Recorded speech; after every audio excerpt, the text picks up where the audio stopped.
What is a hero? For the sake of this pause, when I say hero or he, it also means heroine and she. Let me answer the question with more questions. How is a folklore hero different from the modern hero?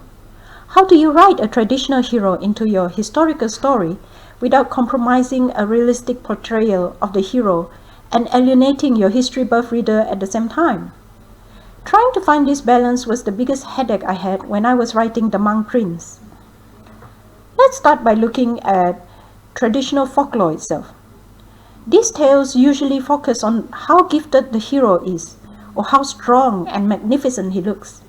The physical aspect is sometimes used as a metaphor to show the hero's character. For example, in the Romance of the Three Kingdoms, the Chinese hero Liu Bei is described as having earlobes so long that they touch his shoulders. This is a symbol of benevolence and virtue, and it is a physical trait that you can still see in many Chinese divinities. A reader who understands this symbol will not need further description of his character. But to other readers who think that the physical trait is only biological, Liu Bei is merely a two-dimensional character since they do not have a clear idea of his motivations. So, for the writer who wants to write a folk hero for the modern reader, your job will be to explain the meaning of these symbols. You must help a modern reader connect emotionally with your folk hero. In other words, you must convince the reader that your hero is someone worth cheering for. The folk hero is brave and righteous. He is fearless and strong, invincible in many senses, a cut above the rest, like an immortal, like a god, someone whose sense of destiny is so absolute he can never waver or make a wrong choice. His sense of righteousness is so strong, his decisions are clear and always correct. He will also have perfect knowledge, either from wise guides or from godlike intuition. His skill is above par, of a level that is jaw-dropping by human standards. Because of these, his words are beyond reproach. Anyone who questions him will automatically be judged as a fool or a troublemaker by readers. He is also attractive, to a point of instantly eliciting admiration, lust, or jealousy. Sometimes he is so ugly that he strikes fear. Regardless of what form or shape he takes, there will be something physically striking about him.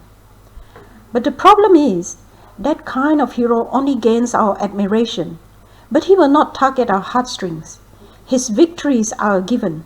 So instead of cheering him when he wins, we will revile him when he loses.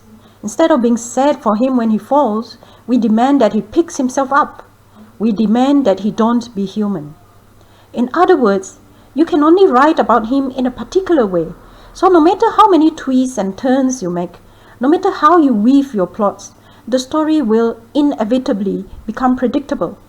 The problem is, even modern fantasy based on folklore must follow this happy ending formula.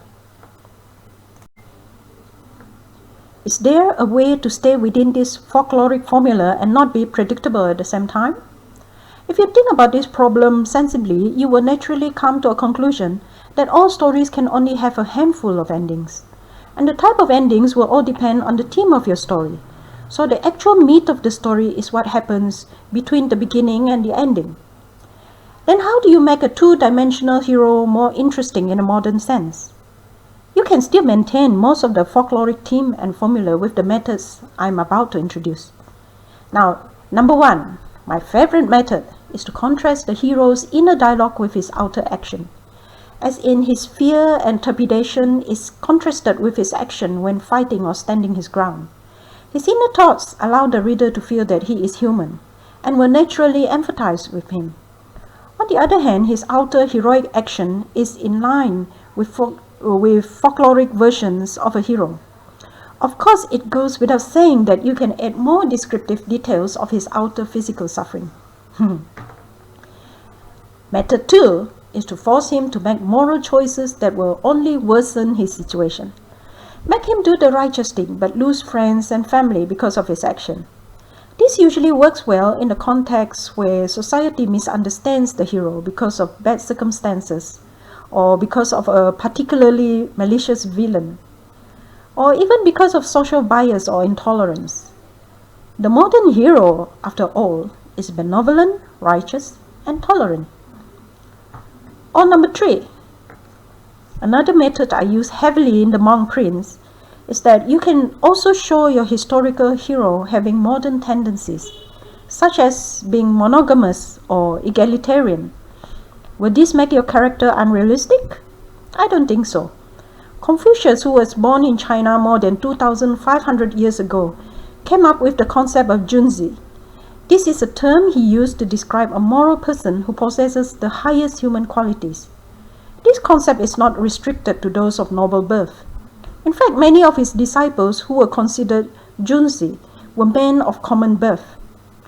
If Confucius could come up with such a profound idea 2,500 years ago, it means that you can create a wise hero who holds the same values as modern-day readers. An enlightened mind, after all, is not a modern invention, but rather something that we have come to accept as the ideal in our lives.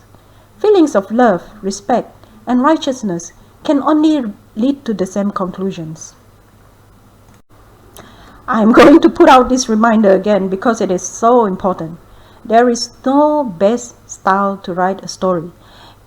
It is all a matter of taste and tendency. Every style have their own special audience. Some readers like a visual style of writing because they want to focus on action. Others prefer emotive writing and wants to know more about how the character feels and thinks as it goes through the trials. Then there are ones who like a documentative style, so the more facts you pour into your manuscript, the more they will enjoy it. As I have often said before, learn what style you like to write in, then use that style to tell your story. Then, after you finish your story, find out what books are written in the same style as yours. From there, you can get an idea of who your audience are. You can do it the other way around too. Learn about your audience, then write according to their tastes. I cannot give much advice on this second method though, because I have tried it in the past and failed miserably. Regardless of how you choose to write your story, just start writing, keep writing.